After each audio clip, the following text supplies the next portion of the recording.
I'm Lisa, the artist behind Lachri Fine Art. In today's vlog, we are going to be talking a bit about how to know if your painting is finished and are you overworking your art.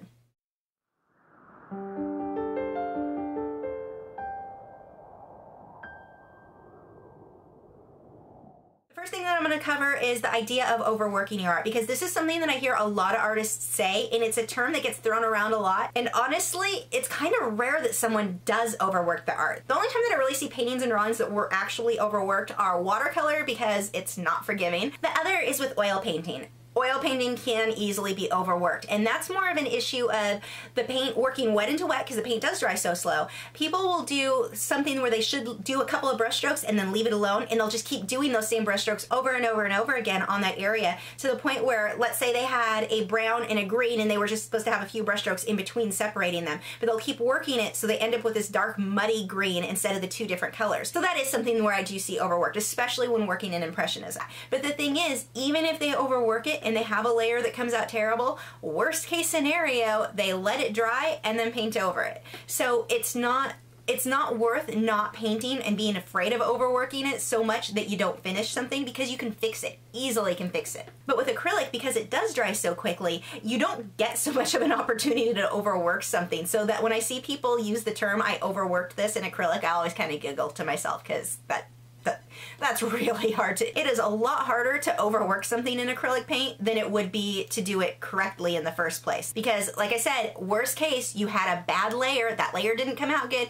you just paint another layer on top of it until it looks good. Painting is more of a layering process than a lot of people realize. So bad layers are no big deal, you just paint over it. For colored pencil, the only way you're really gonna overwork a colored pencil piece is, one, through bad planning.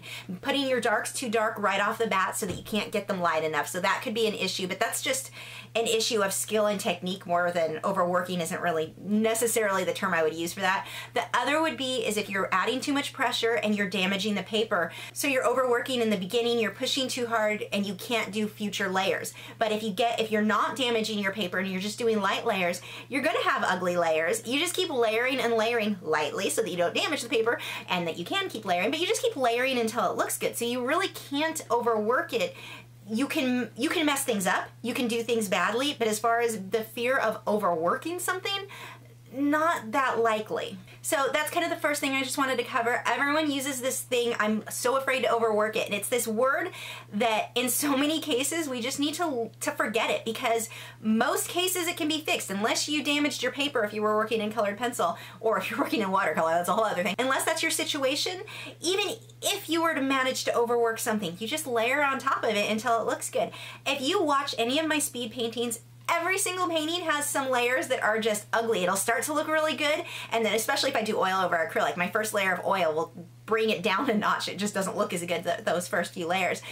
But it's just layering. You're just gonna keep layering until it looks good. Everyone's afraid to mess things up, and I see this so often where they get to a point, they're happy with the progression, and they stop because they're so worried they're gonna mess it up. They're gonna make it worse than it is now. Well, here's the thing. If it's not finished right now, then even if you messed it up, you're not really out anything because it wasn't finished anyway, so what difference does it make? I mean, I know so many people who will leave unfinished paintings and drawings, throw them to the side because they don't want to mess them up, they don't want to ruin them, even though they're not done. You don't benefit from that at all. Let's say you had something that was looking good, you continued to work, you had some mistakes happen, things just weren't going so well, it came out kind of ugly. Worst case, you learned what not to do. And that's a good case. That is a good thing to know. It is so important to know what not to do. It's just as important as knowing what to do. For one thing, you can learn how to fix mistakes that way, and that's very, very helpful. But for another, it just gives you an idea of what to avoid in the future. So there is value in making those mistakes. Don't be afraid to make mistakes, so much so that you're not progressing, you're just staying stagnant with an unfinished painting. But in most cases, especially with oil and acrylic paint, because you can just layer on top of layer, you're not very limited there.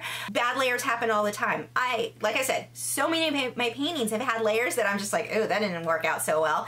Just layer on top of it, and that previous layer ends up adding a little bit more texture, a little bit more depth to the end piece, because when you layer, each layer is slightly translucent. Even the opaque layers are fairly translucent. You're gonna see a little bit of what you painted underneath. It's subtle, but it just gives that little bit extra with the depth. It's just all around better. The more layers, the better in most cases. So if you had a few bad layers, no big deal. Keep working on it. But don't stop too soon because you're afraid to make a mistake. That doesn't do you any good. So how do you really know when a painting is finished? This is going to vary from artist to artist. It completely depends on what your goals are. So you want to decide, what are your goals before you start painting? Are you going for photorealism? Are you just going for realism? Are you going for a looser, more painterly style? Are you going for impressionism? Know what look you're going for before you start. If you just start painting and you have no idea what you want it to look like, it's going to be a lot harder for you to decide if it's finished or not. So some of the things that I do when I'm deciding if I feel something is finished or not. One thing, I leave it sitting on my easel, or I have paintings and drawings all over this room leaning against tables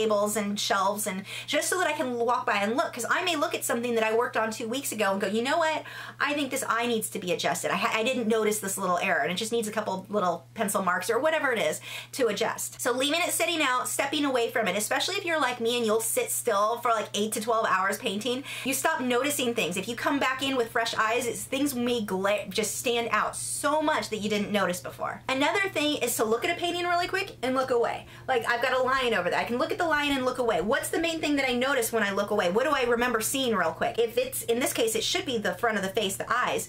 If it's an ear, if it's his chin, I need to rework things. I need to do a little bit of adjusting there because I want the focus around the eyes and the face. So if you look at it really quick and look away, what stands out to you when you looked at it quick? Now for that to work, usually you have to have been away from the piece for at least a few hours. If you've been sitting there working on it, that's gonna kind of make it harder for that little trick to work. The next thing you can do, flip your painting upside down. It forces you to notice shapes, colors, lights, things that you didn't necessarily, you're not looking at anymore as a lion. I'm looking at it the other way. It tricks your eyes into seeing something completely different. So now I can see, again, is something standing out that isn't what I wanted to stand out. If I'm drawn first to the ear, I've got to tone it down. Another thing you can do, take a photo with your cell phone so you're looking at it on a smaller screen. This also can help to notice things. Things will stand out as far as your overall balance of a piece. Next, if I'm working from a reference photo, which usually I am, I load that up onto Photoshop, put a photograph of whatever I'm working on next to it and compare the two. Notice details. And so, there are so many times where I think I'm done and I look at it and I'm like, yeah, I'm pretty much only halfway there. I have so much more detail to correct and get more precise. Putting them side by side helps. And the other thing in Photoshop, flip them both your reference photo and your painting. Flip them upside down and look at them and see what's different and what may need to be adjusted. And the final thing that lets me know if I am done with a painting or not, I've let it sit on my easel at least overnight. I've set it on the easel and I can't walk in the room and look at it and go, oh, I need to fix this. Oh, I need to adjust this. This needs to be touched up. When I no longer feel that there's something I need to touch up to make it better, then it's done. Pretty much when I no longer hate it, I call it finished. Hope that helps you guys out a little bit. Feel free to share your ideas on how you tell that your painting is finished in the comments below. If you're new here, I have video critiques every Tuesday where I'm critiquing your original paintings and drawings, my own speed paintings, drawings, and tutorials every Wednesday, and vlogs most weekends. So please subscribe and follow me on Facebook, Twitter, Instagram. All of those social media sites links are below in the video description. You can keep up with news, my newest work, and see real-time clips of whatever it is I'm currently working on. Like right now, I'm working on this painting. I'll see you guys Tuesday. Hey guys, thanks for watching. Please keep your ideas coming in for different vlog topics that you would like to hear me talk about, because sooner or later I am going to run out of ideas. So definitely let me know what you guys would like to hear me talk about. Thanks again for watching. I'll see you Tuesday.